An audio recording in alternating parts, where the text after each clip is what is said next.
Teka, ayusin ko nga to. Hirapan ako. Ayan, tapat na tapat. So, abot-abutin na lang lahat ng aabutin. Maganda na ako ng isang basong tubig na mainit para sausaw ang kamay. Dahil magkakamay ako. Tapos, meron akong yung kahapon pa rin gulay ito, hindi ko lang naubos eh.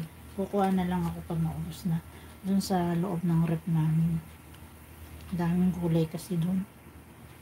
So, this is a kainan na. Yan, malinis naman ang kamay ko eh. Yung mandiri dyan, mandiri kayo, bahala kayo. Ayan. So, magkakamay na po ako. Sausaw muna tayo dito sa tubig. Pero pagdating sa itlog, mukhang hindi ko makakamay ito. Hindi ko makakamay ito. Unahin muna natin itong fried chicken with spring onion. Yay! With kanin. Sarap.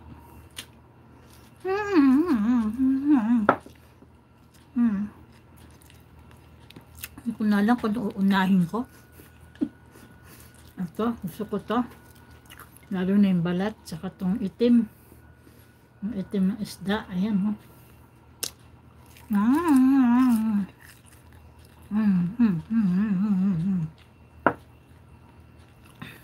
So yummy.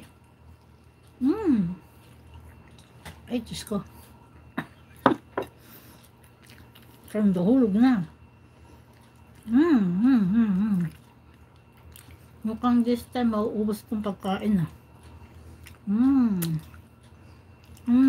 Sarap. Alam nyo, yung ito, ilalas ko na yan eh. Lagi yan sa last. Ang sarap ng pagkaluto rin ng manok. Sarap talagang kumain pag nakakamay. Wow, manok. Ang sarap. Yummy.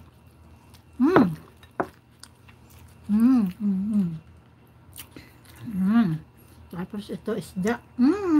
Sarap. Kalimutan ko na ng pangalan nito. Tatanin ko pa yung nagluto.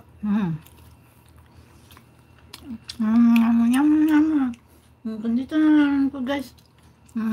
Nasasobrahan na tayo sa oras. May dessert pa nga eh.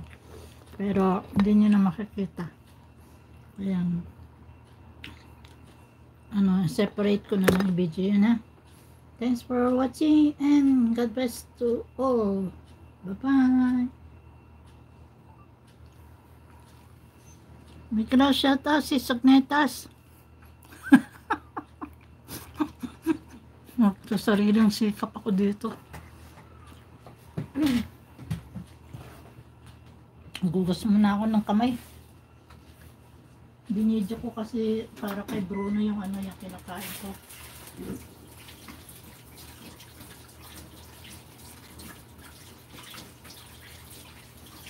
Ewan ko kung ano na naman ang ika-capture ni Lolo dyan na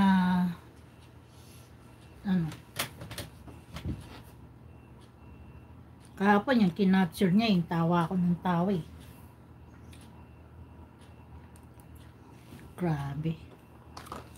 Grabe as in grabe. Basta pag kay Aris walang tao. Paano po mamonito? Ang malas mo naman Aris talaga lagi. Umamoni ka, wala kang tao. Ni walang pupunta. Kaya lang to. Enjoy na lang to. Kay kumita kay hindi. Kung mamoni siya. At least yung isa. Sigurado. Ito pinagbibigyan ko lang si Tatang kasi. So, pagpatuloy ko na yung aking pagkakamay. Diyos ko. Gutom na ako. Biyang walang agahan, walang tanghalian. Wala lahat. Ayun tayo si Sagnetas. So, ituloy ko na yung aking pagkahasik ng lagim. Oh my God. Teka, pindutin ko muna yung ano, yung isa-save ko no.